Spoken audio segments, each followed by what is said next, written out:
ইসলামের অত্যন্ত গুরুত্বপূর্ণ একটি বুনিয়াদ হচ্ছে, একটি রুকন হচ্ছে রমাদানের রোজা রাখা। আর এই রোজার সাথে অঙ্গাঙ্গিভাবে জড়িত আরও একটি গুরুত্বপূর্ণ সুন্নাহ হচ্ছে ফুতুর তথা ইফতার করা। আমরা সেই ইফতারের মধ্যে এক একজন অনেক নানা দোয়া আমরা করে থাকি।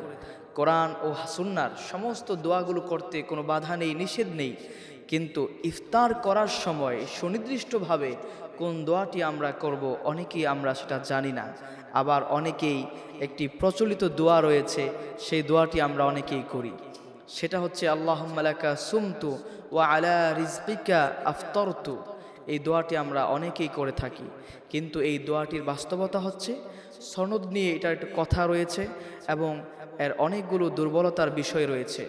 সবচাইতে বিশুদ্ধ হাদিস ও গ্রন্থ মতে আল্লাহ রাসূল সাল্লাল্লাহু আলাইহি সাল্লাম ও সাহাবায়ে কেরাম ইফতারের সময় যে দোয়াটি করতেন, যে দোয়াটির উপর তারা আমল করতেন, সেই দোয়াটি হচ্ছে যাহাবা যামাউ ওয়াবতাল্লাতিল উরুকু ওয়া সাবাতাল আজরু ইনশাআল্লাহ। এই দোয়াটি কখন পড়বেন? ইফতার যখন শুরু হবে, ইফতারের সময় যখন শুরু হয়ে যাবে, বিসমিল্লাহ বলে আপনি যে কোনো একটা খাবার গ্রহণ করবেন, খেজুর কিংবা পানীয় গ্রহণ করার পর আপনি তারপর হচ্ছে এই দোয়াটি পড়বেন। আমি দোয়াটি আবারও বলছি, যাহাবা যামাউ ওয়াবতাল্লাতিল উরুকু ওয়া সাবাতাল আজরু ইনশাআল্লাহ।